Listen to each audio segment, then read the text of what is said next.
É muito comum que o mesmo fato ele seja percebido, compreendido de forma diferente por diferentes pessoas.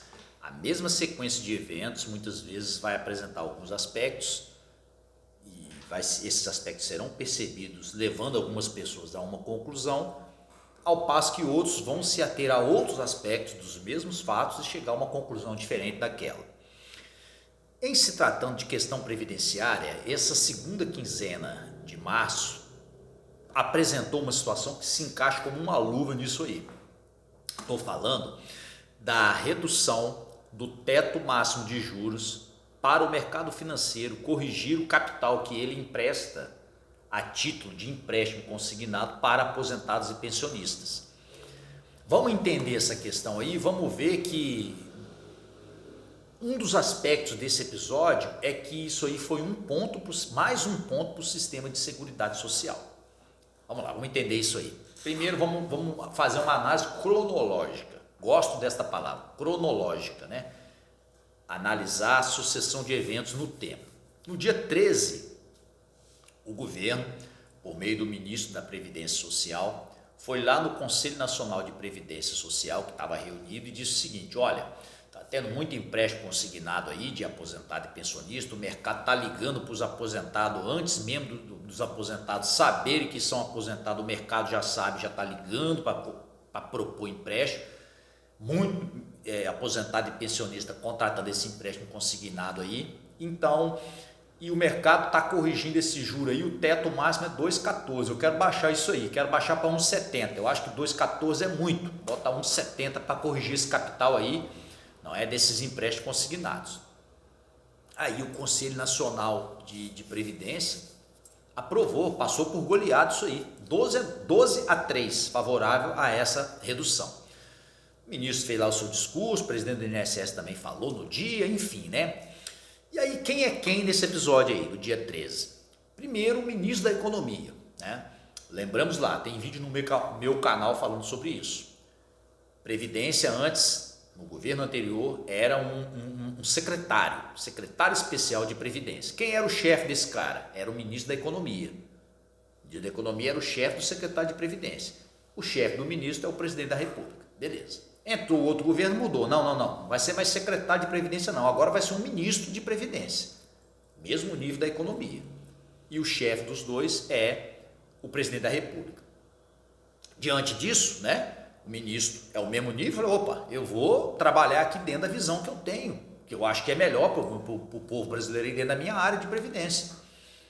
E vou tratar com a autonomia que eu tenho, que eu não tenho que responder ao ministro de Economia, eu tenho que responder ao presidente.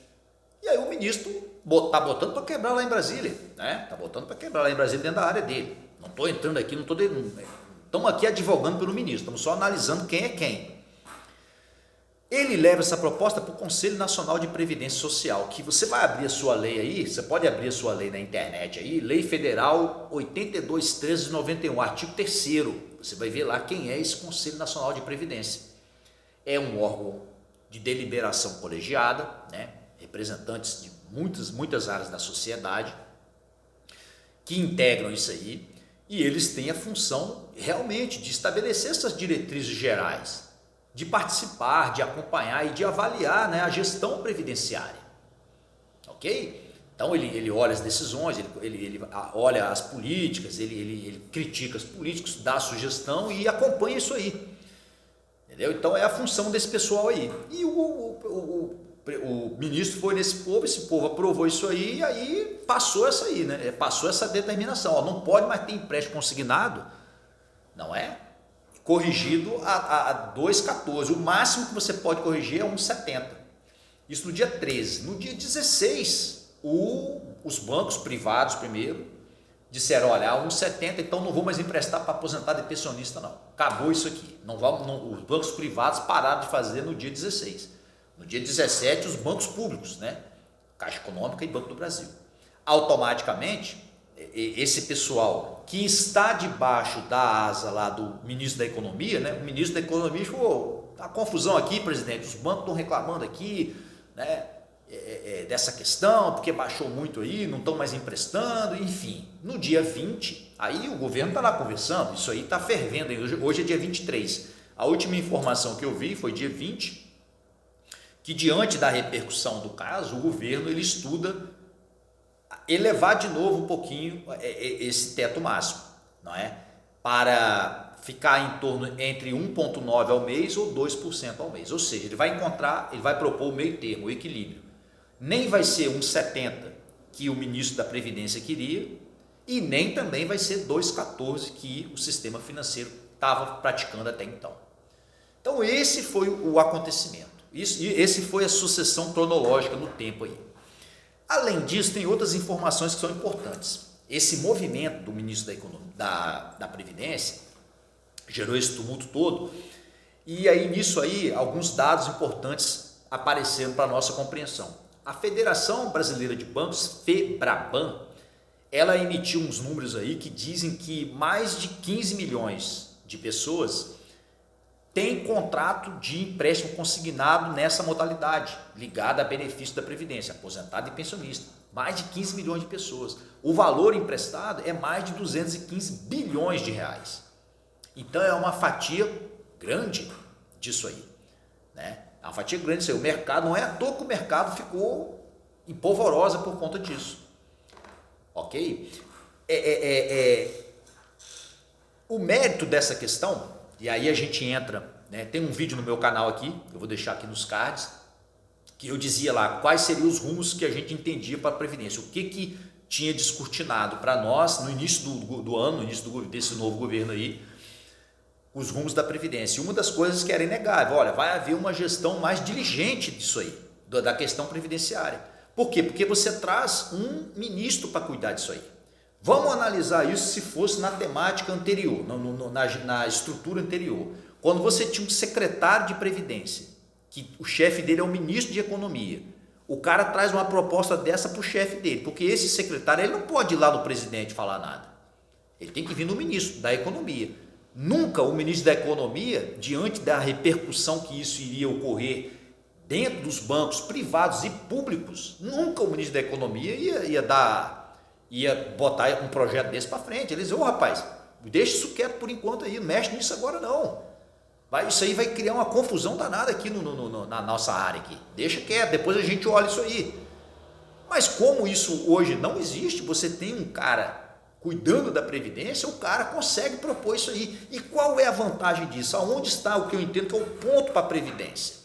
Porque leva a sociedade a deixar de ser refém de um único pensamento, por mais pomposo, bonito e técnico que ele possa parecer, porque é o que acontece quando se discute questão econômica. É tão intrincado a questão, é tão intrincado os termos e a análise, que você, no final das contas, é obrigado muitas vezes a concordar. E esse tipo de movimento do ministro da Previdência, não tenho aqui procuração dele, não sei quem ele é, mas, concordando ou não, ele movimentou isso aí e levou a sociedade sim a ver que, peraí, essa coisa não é bem assim, não é bem do jeito que o lado econômico diz. Por exemplo, nessa questão, quando vem a proposta para reduzir, os bancos dizem que não vão mais promover o empréstimo, eles elencam duas situações, dois motivos para isso. Eles dizem que com a Selic a 13,75, não é possível emprestar a 1,70 ao mês. E eles dizem também que não pode emprestar a 1,70 por causa da inadimplência.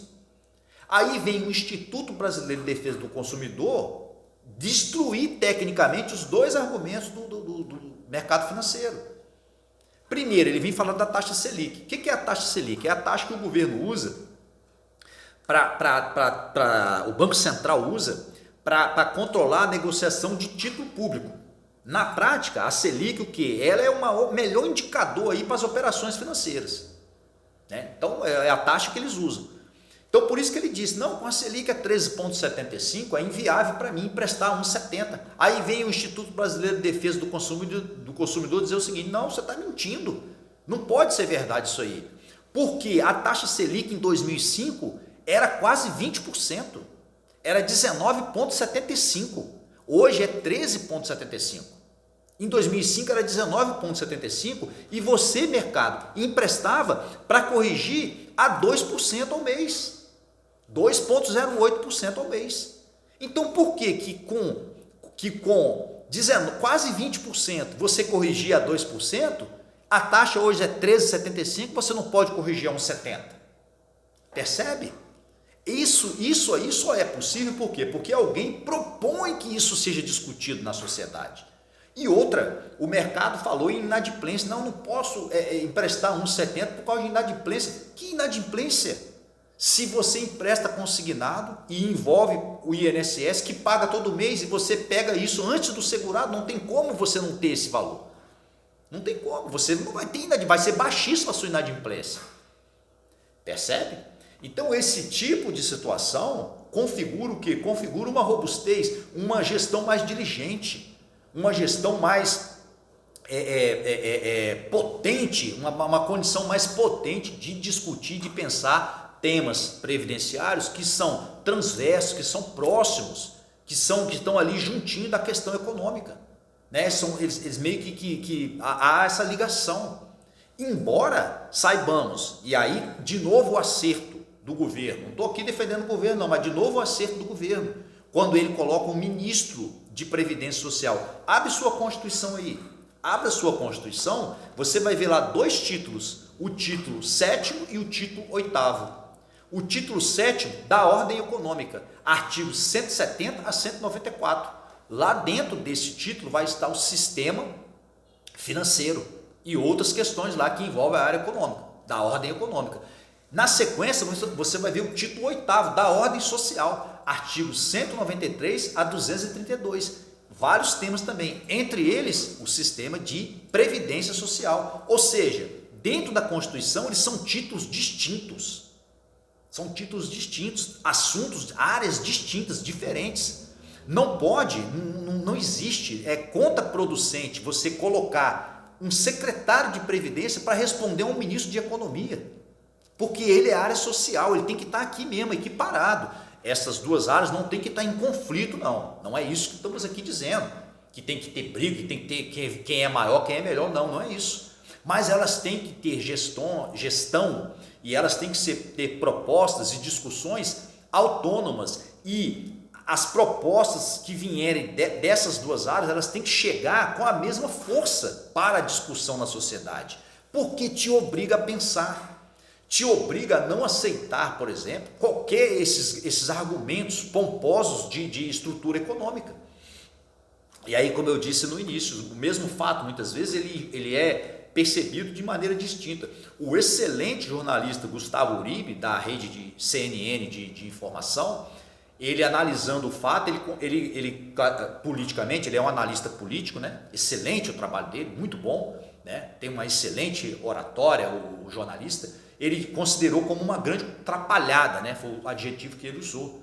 Ele olha o lado político, ele quer dizer o seguinte: olha, o governo não conversou direito, os ministros, e aí gerou essa confusão. Não está errada a percepção dele, mas do ponto de vista previdenciário, é um ponto para o sistema de seguridade. Por quê? Porque obriga a sociedade a pensar um pouco fora dessa caixa bonita desse presente que vem os argumentos, muitas vezes, de área econômica. Você lembra lá em 2019, o que se dizia, e um dos argumentos da análise econômica, né, da Previdência, que é um sistema quebrado, falido. Engraçado, né? Quebrado e falido, mas o mercado vive assediando os valores, os recursos, não é? Na época, quando ensaiava-se que poderia ter sistema de capitalização e um sistema privado de previdência, muitos desses bancos que integram o sistema financeiro se habilitavam a ser esse gestor, a fazer o que o INSS faz hoje. Engraçado, né? O mesmo mercado quer um sistema falido? Percebe? Então é o que a gente vê também nesse episódio, né? O vídeo ficou um pouco longo, mas é um episódio muito rico, né? E eu espero que esse vídeo tenha feito aí você entender um pouquinho melhor essa questão. É mais um tema complexo previdenciário que a gente precisa entender, que a gente precisa conhecer melhor. Quando a gente conhece melhor, a gente luta melhor, porque o conhecimento liberta, né? E o direito é fruto de luta. Quem conhece, escolhe melhor as suas lutas. Se você pode lutar, se nós podemos lutar, nós podemos fazer o direito. Se você tem, eu tenho alguma outra dúvida acerca desse assunto, deixa aí nos comentários, né? Eu vou ter vai ser um prazer para mim interagir com você e vou continuar essa conversa aí, se você quiser. E eu espero que esse vídeo, né, colabore aí para essa melhor compreensão desse tema. Se você pode lutar, se nós podemos lutar, nós podemos fazer o direito. Tchau!